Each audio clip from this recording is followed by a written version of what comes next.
Asyhadu an la ilaha illallah wa asyhadu anna Muhammadan abduhu wa rasuluh. Segala puji hanya bagi Allah Subhanahu wa taala, Tuhan semesta alam yang telah memberikan kita kesehatan dan kesempatan sehingga kita dapat berkumpul di Masjid Baitur Rahmah yang mulia ini. Kemudian salawat dan salam kepada Nabi Muhammad sallallahu alaihi wasallam.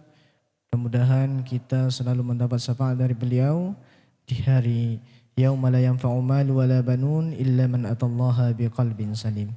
Bapak Ibu yang dimuliakan oleh Allah Subhanahu wa taala, pada hari ini kita sudah sampai kepada Pasar Bahagia pekan ke-78.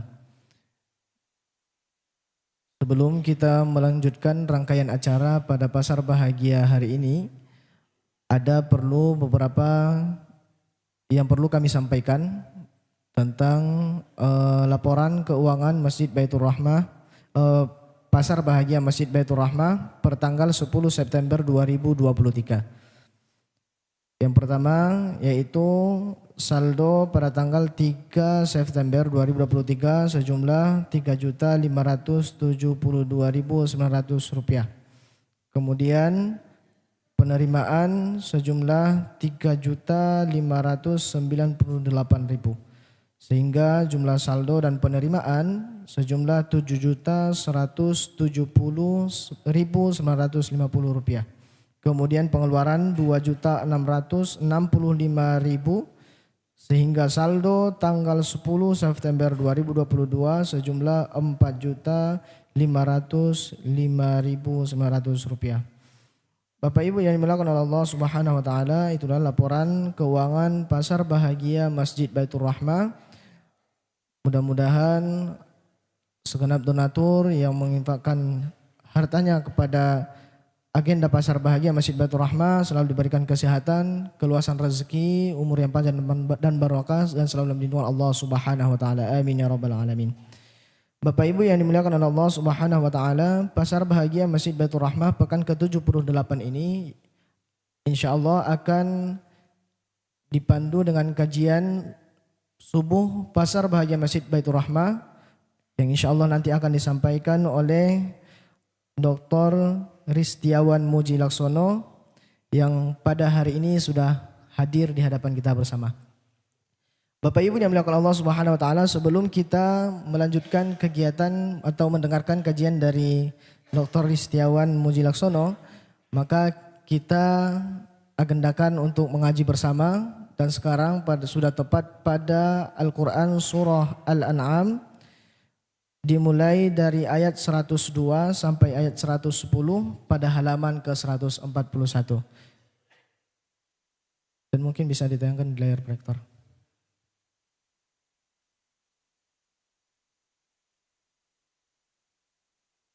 Saya bacakan satu kalimat, kemudian ditirukan secara bersama-sama.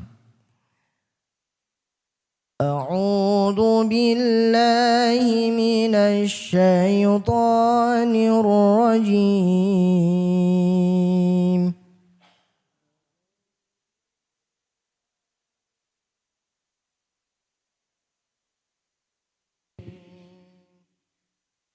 Bismillahirrahmanirrahim.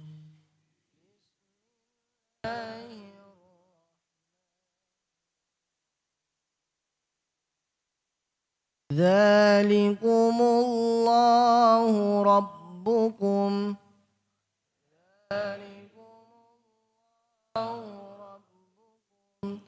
La ilaha illahu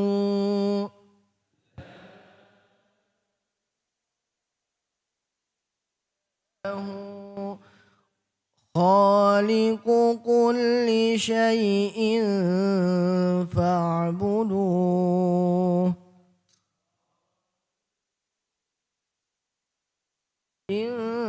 Fa'buduh wa huwa ala kulli syai'in wakil.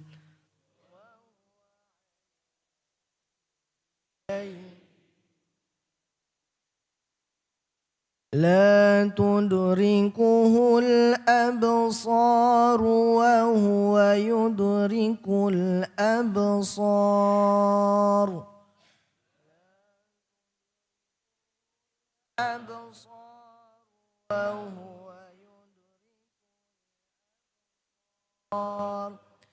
وهو اللطيف الخبير.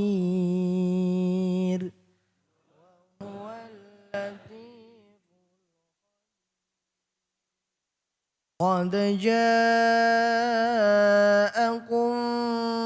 بصائر من ربكم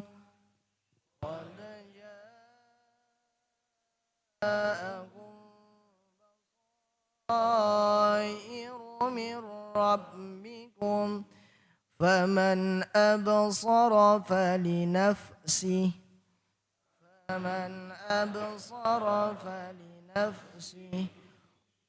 ومن عمي فعليها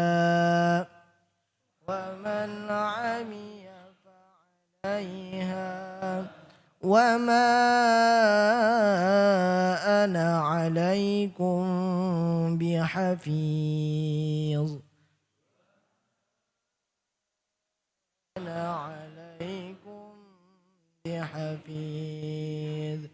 وكذلك نصرف الآيات وليقولوا درست ولنبينه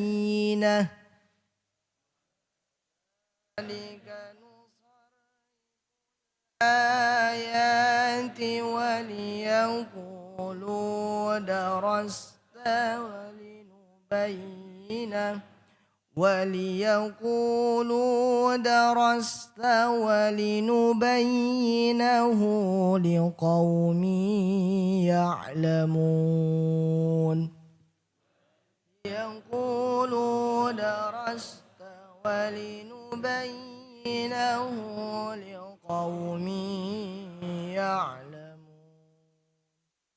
اتبع ما أوحي إليك من ربك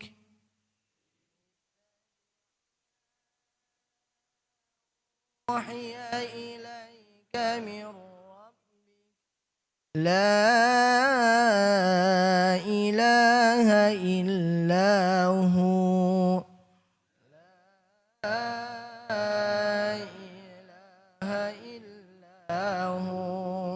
وأعرض عن المشركين.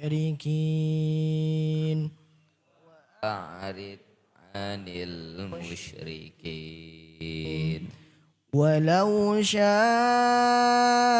الله ما أشركوا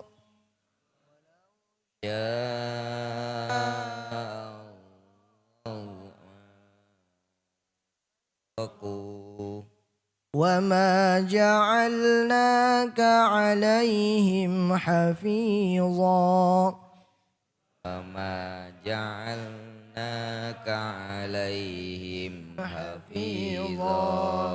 وما أنت عليهم بوكيل.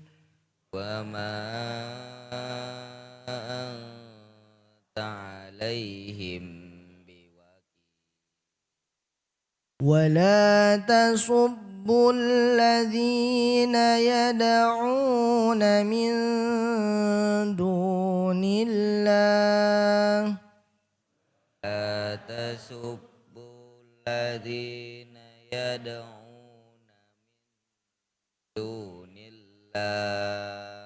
فيسبوا الله عدوا بغير علم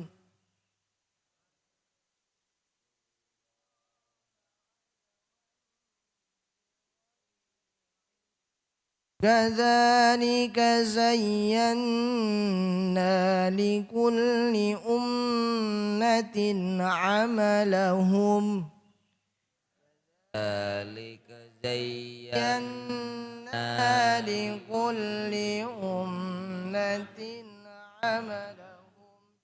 ثم إلى ربهم مرجعهم فينبئهم بما كانوا يعملون ثم إلى ربهم مرجعهم بما كانوا يعملون وأقسموا بالله جهد أيمانهم لئن جاءتهم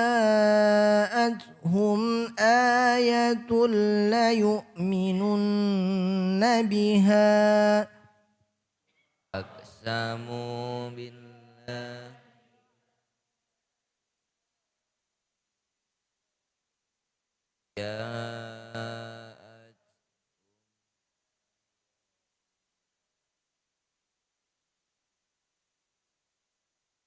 قل إنما الآيات عند الله وما يشعركم أنها إذا جاءت لا يؤمنون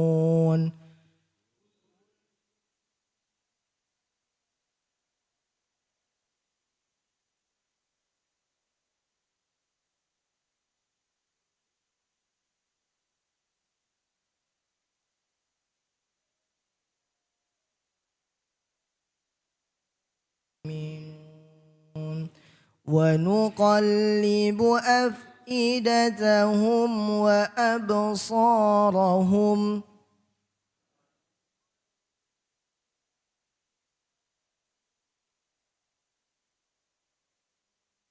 كما لم يؤمنوا به أول مرة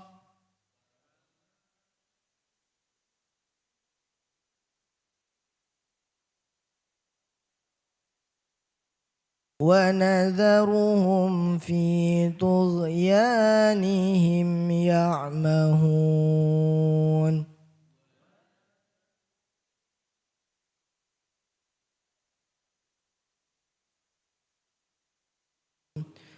صدق الله العظيم.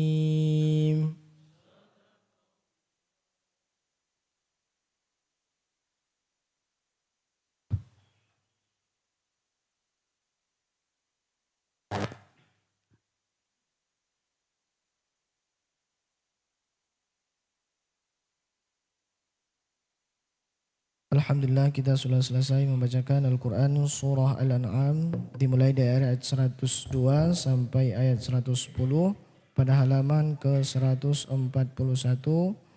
Mudah-mudahan apa yang kita sampaikan pada pagi hari apa yang kita bacakan pada pagi hari ini benar-benar isi Allah Subhanahu wa taala, kemudian kita semua diberikan kesehatan, keluasan rezeki, umur yang panjang dan selalu dalam lindungan Allah Subhanahu wa taala. Bapak Ibu yang dimuliakan oleh Allah Subhanahu wa taala, sebelum kita mendengarkan kajian dari Dr. Ristiawan Muji Laksono, ada yang perlu kami sampaikan kembali bahwa hari ini akan dilaksanakan distribusi 500 karung beras ke santri-santri penghafal Al-Quran di Malang Raya oleh Gerakan Infak Beras dan Bikers Peduli Malang, yang insya Allah akan didistribusikan hari ini insya Allah. Mudah-mudahan kita semua terutama tim dari Gerakan Infak Beras dan Bikers Peduli Malang dan kita semua segenap donatur diberikan kesehatan Allah Subhanahu wa taala dan keluasan rezeki dan selalu eksis dalam memberikan hal-hal yang terbaik untuk kedepannya. Amin ya rabbal alamin. Selanjutnya mari kita dengarkan taklim bersama Dr. Ristiawan Muji Laksono. Kepada beliau yang terhormat Dr. Ristiawan Muji Laksono disilahkan.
Ini yang ini bisa.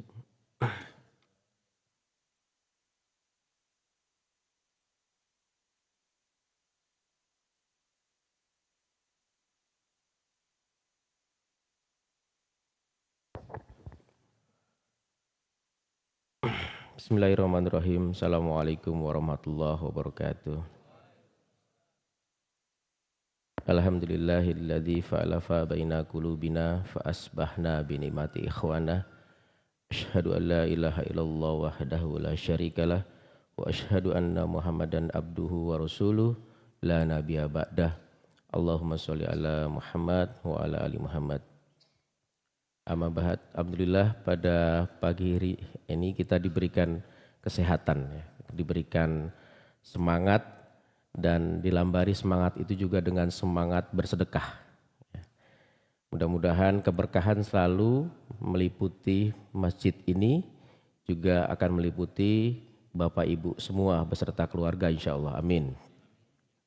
Dalam kesempatan hari ini alhamdulillah saya menyampaikan tentang satu tema yang mungkin juga sudah pernah disampaikan oleh para muwajiz sebelum-sebelumnya, yaitu tentang bagaimana sedekah persendian tubuh kita ini. Tetapi saya ingin melihatnya dalam perspektif kesehatan, dalam perspektif ilmu kesehatan. Jadi kalau kita bicara tentang persendian tubuh, tentunya karena persendian atau sendi-sendi tubuh kita adalah bagian dari tubuh kita, kita harus ingat terhadap apa yang disampaikan Allah di surat At-Tin. A'udzubillahi minasyaitonirrajim. Laqad khalaqnal insana fi ahsani taqwim. Jadi dalam penciptaan manusia itu kita dibentuk dalam sebaik-baik bentuk. Sebaik-baik bentuk. Artinya bentuk kepala, bentuk tangan, bentuk badan, bentuk kaki kita ini sangat indah sekali, gitu, sangat baik sekali dibanding makhluk-makhluk yang lain misalkan begitu. Tidak melihat lagi garis-garis wajah ya, tapi secara kesempurnaan itu luar biasa. Kita terbentuknya dalam bentuk yang luar biasa. Di dalam tubuh kita ini ada struktur otot, ada struktur tulang, ada struktur pembuluh darah, ada struktur saraf gitu. Sangat kompleks dan sangat rumit mengoperasionalkannya. Bagaimana sebuah tubuh ini bisa terkoordinasi secara baik gitu. Sistem vaskulernya, sistem jantungnya, semua begitu. Dan pada kali ini mungkin hanya sebagian yang ingin saya bahas, yaitu di aspek muskuloskeletal atau di aspek otot rangkanya saja begitu. Saya kemudian mendapatkan satu ucapan dari orang yang paling mulia di dunia ini, dari Rasulullah SAW. Beliau menyampaikan, innahu khuliqu kulli insani min bani adam ala sittina salasima mafsil. Kata beliau, sesungguhnya setiap manusia keturunan Adam diciptakan memiliki 360 persendian. Kalimat ini diucapkan beliau kira-kira 15 abad yang lalu atau 14 abad yang lalu. Dunia kesehatan belum sampai ke sana begitu. Saya alhamdulillah diberi kesempatan Allah melihat atau belajar di satu center pendidikan paling tua di Jerman, di Heidelberg. Saya pernah belajar ke sana. Itu masih berdebat sebenarnya jumlah persendian berapa di dalam tubuh manusia ini. Saya belajar di departemen anatomi di sana. Tetapi mayoritas ilmuwan di sana dan di seluruh dunia itu di abad ke-19 ini baru banyak mengakui bahwa jumlahnya betul 360 sendi. Itu kan luar biasa, Masya Allah ya. Kita bagaimana kemudian Rasulullah secara tepat bilang bahwa sendi manusia ini jumlahnya 360 gitu. Saya waktu belajar itu belum kenal hadis ini. Jadi saya pahami dan saya hafal dulu. Saya hafal. Sendi kepala ada 140 itu ada banyak tuh. Sampai kemudian jumlahnya ada 360 itu saya hafal gitu. Dan ketika ketemu ini terus ya Allah, ini dari mana Rasulullah tahu gitu ya. angka 360 ini kalau bukan memang wahyu Allah gitu.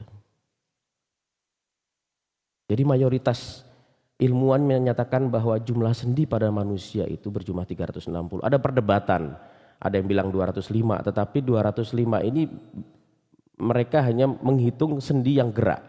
Jadi sendi itu ada 3 jenis.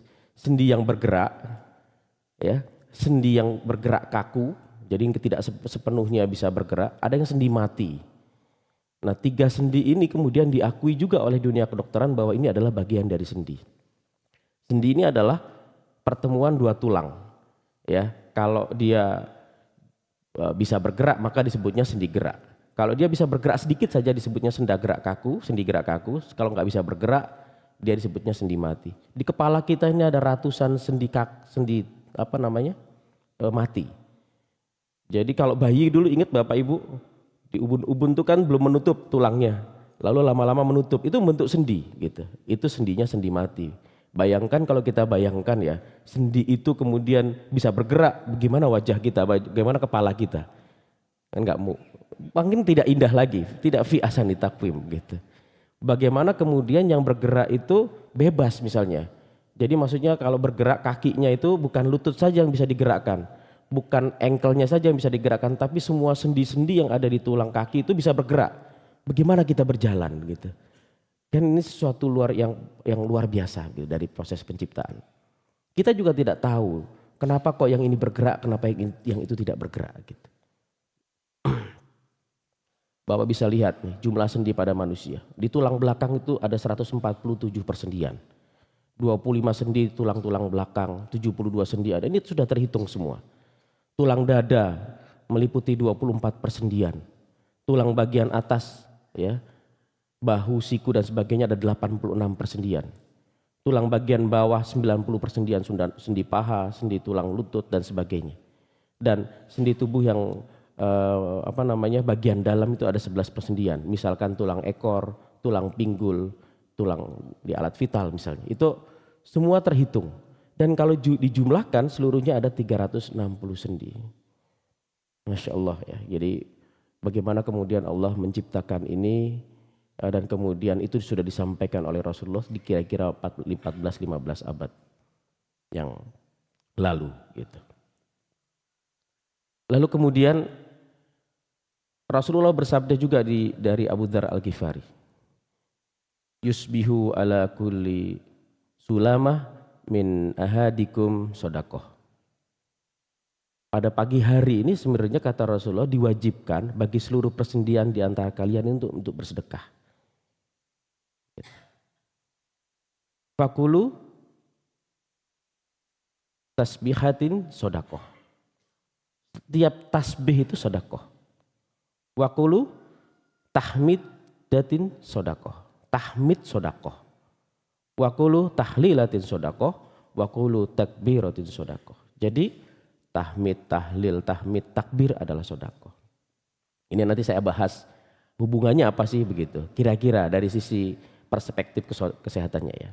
Jadi hadis ini adalah hadis Muslim nomor 1704. Menceritakan bagaimana berbuat baik adalah sodakoh gitu ya. Kemudian mencegah kemungkaran adalah sodakoh.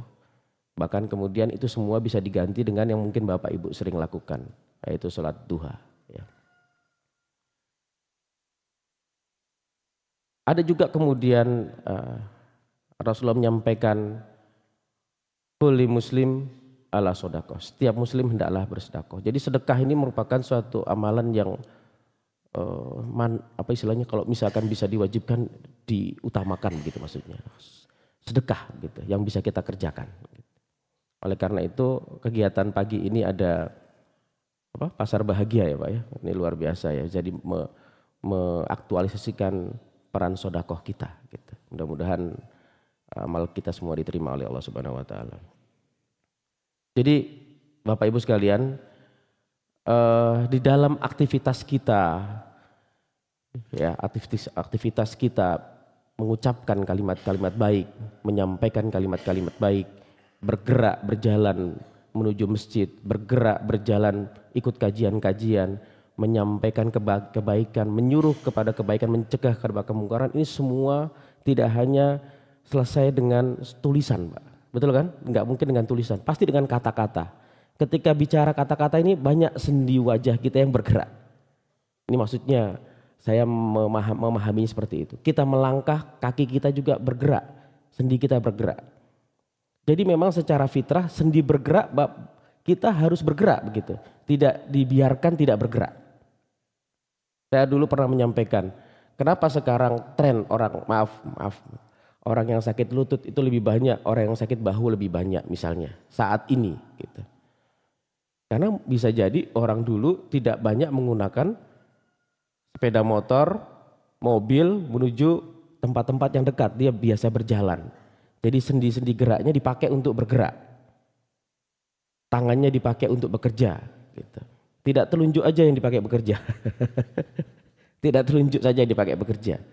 Tapi semua itu adalah bagian dari kemudian menggerakkan sendi-sendi kita. Jadi Bapak Ibu sekalian, bicara tentang persendian ini. Di dalam sendi kita itu ada struktur ya, yang cukup baik. Jadi sendi itu adalah pertemuan tulang dengan tulang yang kemudian di dalamnya ada satu cairan yang namanya cairan sinovial. Orang bilang seperti oli kalau misalkan kendaraan itu. Oli ini akan memproduksi kalau dia bergerak. Kalau dia tidak bergerak maka oli ini juga tidak memproduksi secara baik. Makanya kemudian banyak kenapa kaki saya kok jadi nggak bisa digerakkan kaku, karena mungkin proses sinovialnya tidak berjalan secara baik. Nah, setiap sendi kita harus bergerak, itu adalah bentuk dari sedekah kita, bentuk syukur kita kepada Allah Subhanahu wa taala.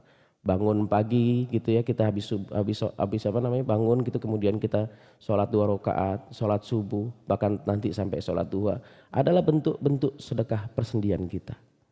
Bentuk-bentuk sedekah persendian kita. Dan setiap hari sendi-sendi kita ini harus disedekahi gitu.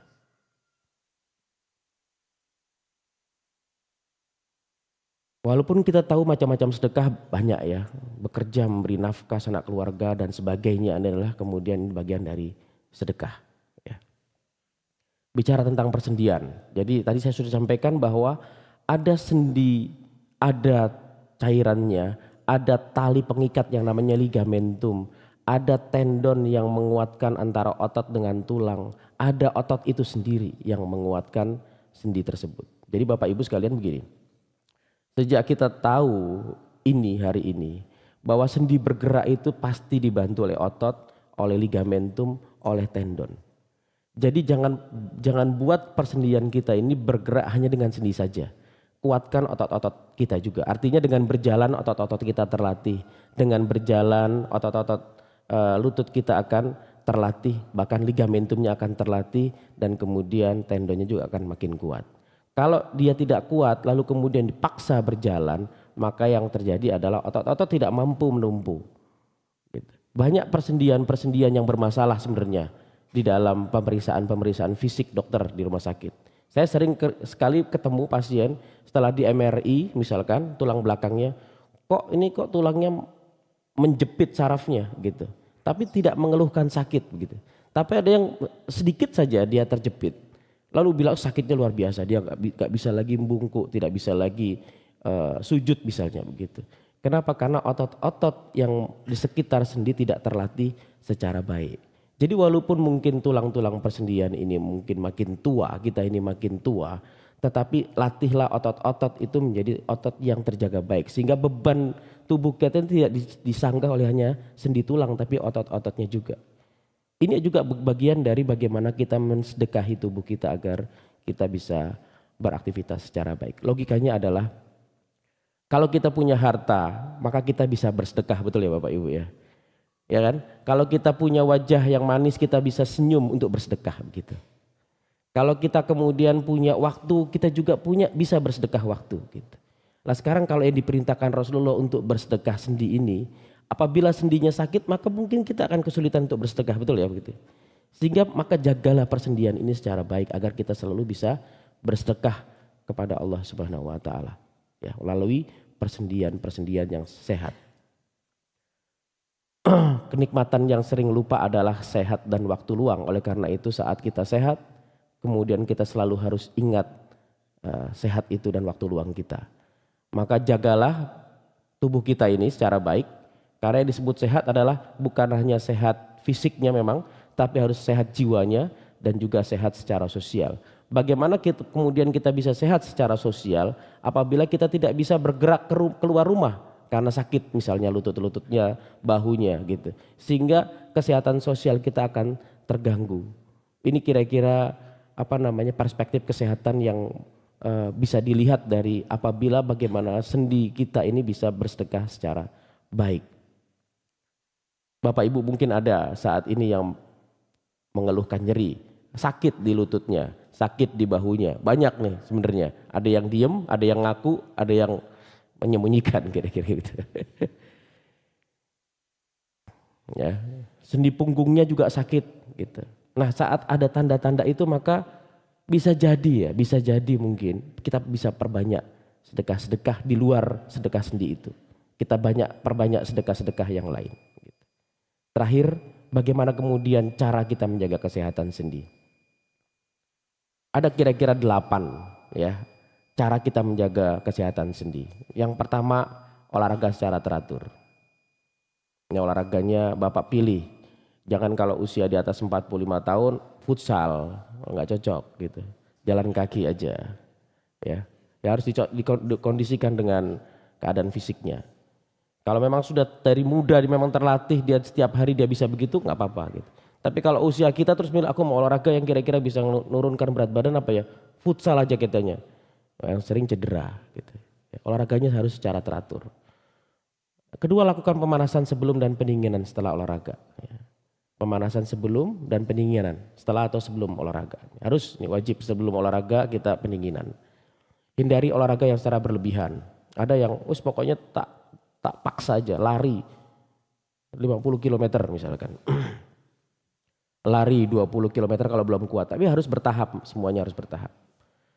Konsumsi makanan yang bergizi yang keempat. Apa sih yang bergizi itu? Bapak lihat kandungan makanan kita ini ada nggak vitamin D-nya misalnya gitu. Kalau kurang maka kita harus beri suplemen vitamin D. Bapak Ibu tahu di Indonesia ini kita ini kaya matahari kaya ya. Tetapi anehnya di Indonesia diperiksa, Kemenkes kemudian memberikan kesimpulan bahwa Indonesia ini endemi defisiensi vitamin D. Waduh, luar biasa. Endemi, Bapak maksudnya endemi apa tuh? Merata hampir semua orang kurang vitamin D. Kenapa? Karena kita sendiri takut sama matahari, kan menghindar pagi-pagi, menghindar matahari. Payungan, ya kan? Naik beca, naik mobil. Kenapa takut panas? Beda sama misalkan orang-orang di desa yang pekerjaannya adalah bertani. Kita lihat kondisi tulangnya luar biasa, kondisi jantungnya luar biasa gitu. Yang orang kota ini menghindar matahari. Takut hitam lah, takut apalah, kira-kira begitu. Padahal kita ini butuh sinar matahari untuk terjadinya defisit vitamin D ini. Makanya sekarang banyak sekali orang yang mengeluhkan permasalahan tulang ya. Hindari merokok ya. Merokok juga bukan hanya ke masalah paru tapi masalah sendi dan sebagainya. Sampai yang perhatikan adalah saat kita beraktivitas. Saat duduk di kantor jangan lupa kemudian untuk bangun. Dalam maksimal 1 jam 2 jam kita harus bangun, bergerak. Jangan duduk lama di kantor misalnya. Apalagi posisi-posisi tertentu yang kemudian kita harus jaga tidak lebih dari 1-2 jam untuk kemudian kita berubah pada posisi yang lain. Yang terakhir adalah menjaga berat badan. Kondisikan berat badan kita berat badan yang seideal mungkin atau sebaik mungkin, tidak over bahkan tapi tidak kurang juga. Jadi ini yang bisa kita lakukan. Kita bisa bersedekah sendi kalau sedekah sendi kita adalah sendi yang sehat. Kalau sakit maka tetap bersedekah. Mudah-mudahan dengan sedekah kita sakit sendi kita disembuhkan begitu.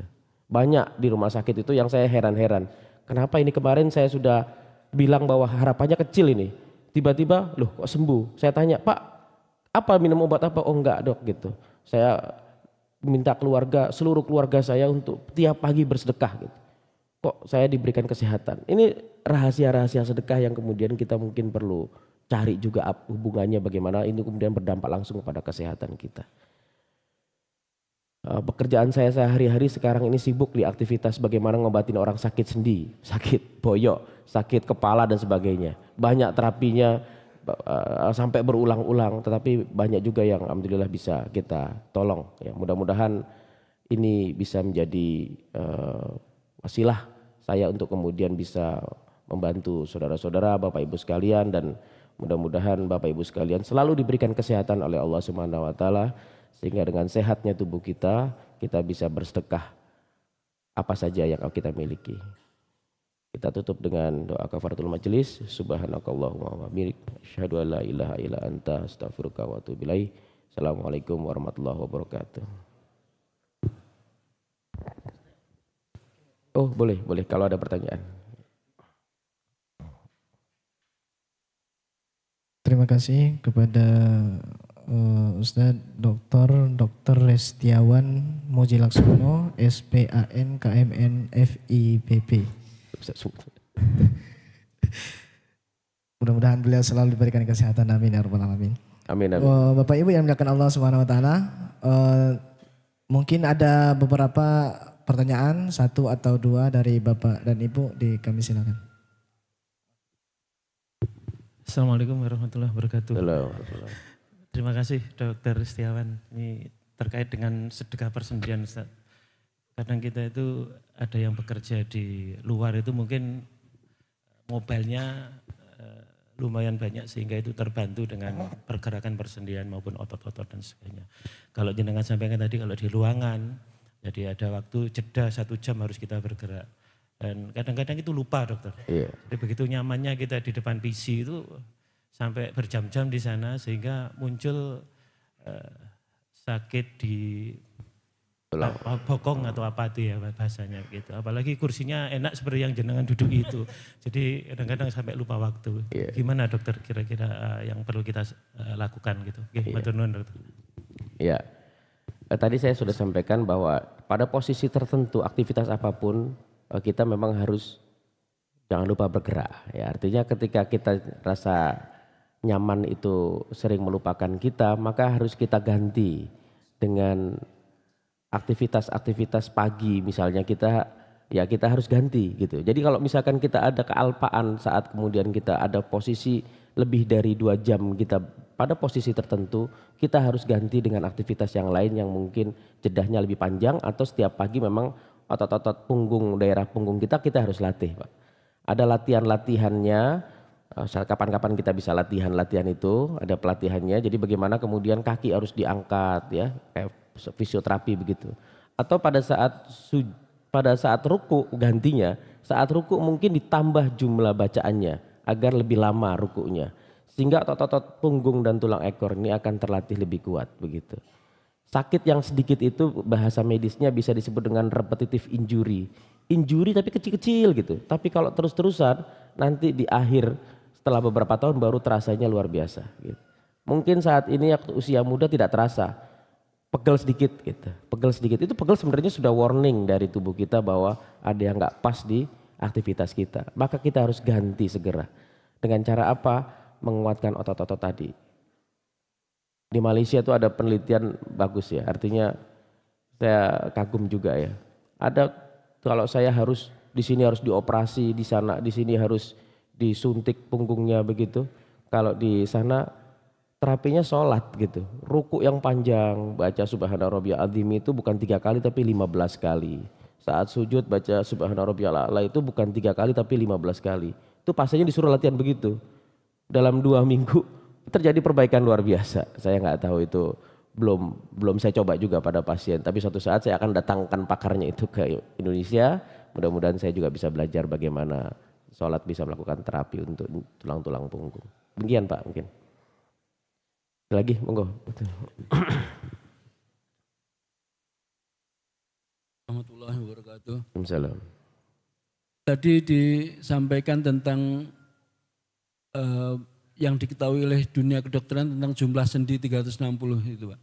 Itu bagaimana mayoritas tanggapan para dokter itu mengetahui kenyataan itu bahwa sudah ada informasi itu dari Rasulullah jauh hari sebelum peristiwa itu ditemukan, itu apakah ada kontroversial ataukah ada Bagaimana itu menanggapinya? Makasih. Ya, terima kasih Pak. Ya dalam dunia ini mesti ada ya kontroversi, ada yang setuju, tapi tidak sedikit yang orang Eropa sendiri dengan kasus ini saja, bukan kasus yang lain. Kasus ini aja yang kemudian konversi keimanannya menjadi Muslim gitu. Banyak itu. Saya punya guru ya, Dulu tahun 2003, ya 2003 saya ke sana, itu ateis. Terus sering berdiskusi sampai terakhir tahun 2012 menyatakan langsung email ke saya, Wawan, panggilan saya Wawan, alhamdulillah, Allahu Akbar, kok gini katanya gitu. Saya sudah konversi Islam katanya, oh alhamdulillah gitu. Karena dia pernah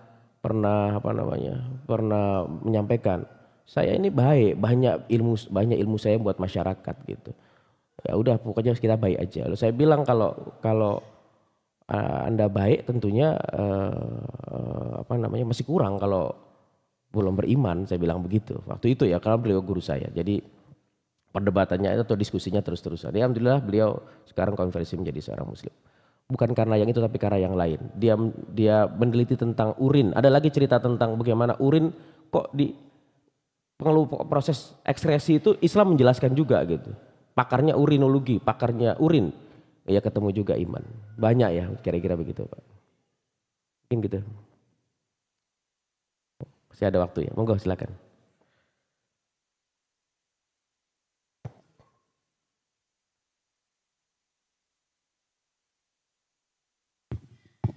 Assalamualaikum warahmatullahi wabarakatuh. Dok, ini ibu saya itu kan sekarang usianya udah 83 tahun. Terus lututnya itu mengalami kesakitan kalau dia berjalan. Nah itu saya sebagai anak ini apa yang harus saya lakukan? Yang pertama, apakah kita harus banyak bersedekah untuk ibu saya?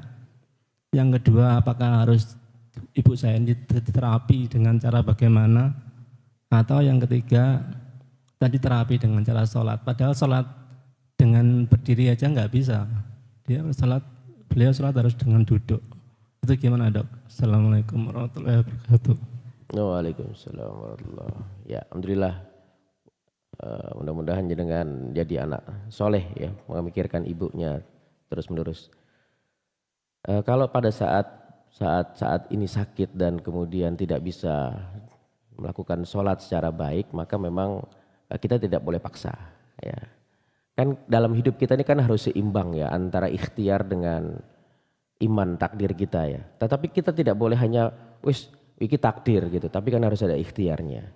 Kalau yang paling sederhana adalah untuk lutut ya, untuk lutut dan tulang belakang, bangun tidur ya, bangun tidur itu Bapak Ibu turun ke ujung kasur ya, ujung kasurnya misalkan ini ujung kasurnya, maaf ya, ini ujung kasur misalnya. Tidur begini kita, Bapak turun, kaki kita menggantung dua-duanya gitu. Ya, dua-duanya menggantung ya. Ini latihan yang paling sederhana ya, sambil doa bangun tidur. Nah, dua kaki ini kita gantung, terus kita tetap rebahan, tangan kita tarik ke atas. Tangan kita tarik ke atas. Tarik ke atas begitu, lalu kaki kita satu-satu gantian diangkat. Kalau belum mampu ngangkat dibantu sama anaknya. Maksimalnya semampunya seberapa. Targetnya kapan? Targetnya kalau dia bisa sampai 90 derajat dari arah tubuhnya. Bisa bayangkan Bapak Ibu ya. Targetnya kalau bisa kakinya itu diangkat salah satu itu sampai 90 derajat dari sudut tidurnya. Kalau dia belum misalnya cuma 30 derajat biasa segitu, dilatih terus begitu. Memang harus latihan begitu kalau sudah sakit lututnya. Nanti lama-lama mulai pinggul, lutut, ya, ankle-nya juga akan ada proses perbaikan dengan cara yang sesederhana itu. Gitu. Kakinya diangkat, gantian, 15 detik turun, 15 detik turun, 15 detik berapa lama? 15 menit sudah. Sore begitu lagi, terus begitu. Maka nanti inline position tubuh kita tulang belakang sampai ke kaki itu akan melakukan proses perbaikan. Ini yang paling sederhana. Itu karena dulunya waktu muda banyak aktivitas atau karena orang tua kan nggak semua seperti itu ya? Iya. Itu karena itu apa? Ataukah bagaimana? Karena sudah kami bawa ke dokter disuntik itu cuman efeknya sedikit sekali padahal biayanya sudah lumayan banyak. Ya, oke. Banyak faktornya Pak. Kalau belum diperiksa mungkin kita tidak tahu apa yang banyak. Mungkin karena konsumsi, mungkin karena over exercise ya dulu waktu latihannya. Mungkin otot-ototnya yang tidak terlatih. Mungkin tadi yang saya bilang ya mungkin ada posisi-posisi yang dimana beliau menggunakan lututnya berlebih-lebihan gitu. Kira-kira begitu. Iya betul, memang dulu kalau saya tanya itu, kalau dulu kan udah motor nggak ada double starter, jadi dulu sukanya starter tuh kalau motornya mogok. Sukanya mancal starter berarti. Ya. Statis juga boleh, bagus sepeda statis misalkan begitu. Oke. Cukup, udah ada lagi. Oke. Ya. Terima kasih Ustadz, saya menambah sedikit Ustadz. Bila kita uratnya kejepit tulang Ustadz atau kecetit istilahnya, gimana solusinya Ustadz? Terima kasih Ustadz. Ya. Istilah kejepit ini bahasa awam ya. Bahasa maaf Bu, biasanya orang dokter itu ingin menyampaikannya secara mudah. Tapi sebenarnya tidak seperti itu sebenarnya. Jadi tadi saya bilang di tulang belakang itu ada otot, ada ligamentum, ada tulang. Jadi kalau dia misalkan tulang sendi-sendinya itu mengalami pembengkakan misalkan karena posisi yang tidak seimbang, misalkan dia sering kalau nulis miring badannya, miring ke kiri, miring ke kanan, maka sendi yang sisi yang sebelah kanan mungkin akan mengalami inflamasi atau peradangan. Itu sakit. Ini caranya nerangkan piye ya inflamasi dokternya. Ini ada saraf kejepit enggak? Ya ada juga sih, saraf kecil sekali kejepit gitu. Jadi ngomongnya akhirnya saraf kejepit. Tetapi ada juga memang saraf yang keluar dari tulang-tulang belakang itu memang terjepit karena suatu proses, bisa karena infeksi, bisa karena tumor, bisa karena otot-otot yang tidak kuat sehingga tulang antar tulang itu kemudian bertumpuk secara berlebihan. Tahunya gimana? Ya harus diperiksakan, difoto, lalu dikonsultasikan. Begitu. Ustadz, bagaimana Ustadz bila kan ada bekam Ustadz, bekam itu ada bekam tarik dan bekam cetot. Bagaimana kalau saat kecetit itu di bekam tarik itu gimana Ustadz? Menurut tubuh gimana Ustadz? Terima Di kasih. bekam tarik saya belum tahu gimana maksudnya. Maksudnya gini Ustadz, setelah disedot dengan alat itu tadi terus ditarik pelan-pelan, dijalankan maksudnya. Sama dikasih minyak Ustadz. Gimana Ustadz kayak gitu? Maksudnya melenturkan otot yang kecepit tadi Ustadz. Baik. Ya saya pernah berdiskusi tentang masalah ini dan pernah membaca juga. Jadi di tulang belakang kita itu ada saraf, ya bukan saraf nyeri, bukan saraf gerak. Ada namanya saraf otonom. Saraf otonom itu dibagi dua, saraf simpatis dan saraf parasimpatis. Orang Cina bilangnya yin yang, keseimbangan yin yang orang Cina bilangnya. Jadi kalau sakit maka saraf simpatisnya yang dominan, simpatisnya dominan. Jadi kadang-kadang kita sakit terus-menerus, tandanya apa? Nadinya meningkat, nadi kita ya, nadi pasien, jantungnya berdegup lebih cepat gitu. Caranya gimana? Parasimpatisnya yang harus diaktifkan. Ya tadi orang Jawa dulu dikeroi, itu meningkatkan agar simpatisnya itu tidak terlalu berlebihan. Jadi parasimpatisnya diaktifkan. Nah kalau parasimpatisnya diaktifkan maka simpatis tidak terlalu hebat, terjadi kesetimbangan lagi. Tubuh kita ini selalu dalam proses, dalam fase kesetimbangan berusahanya. Kalau dia satu berlebih harus ada satu lagi yang kemudian diaktifkan. Begitu Pak. Kalau dia terlalu sakit maka direlaksasikan gitu. Kalau orang sakit itu keluar namanya endorfin, endogenous morfin. Dalam tubuh kita itu ada morfinnya. Jadi kalau misalkan lagi sakit, morfin itu keluar untuk mengurangi. Tapi kalau kadarnya kurang terpaksa harus minum dari luar morfin, kan begitu. Morfin yang kita minum dari luar itu tujuannya untuk mencukupi kebutuhan morfin yang ada di dalam. Gimana caranya biar keluarnya banyak? Relaksasi, berpikir positif, tenang, maka endorfinnya akan muncul secara baik.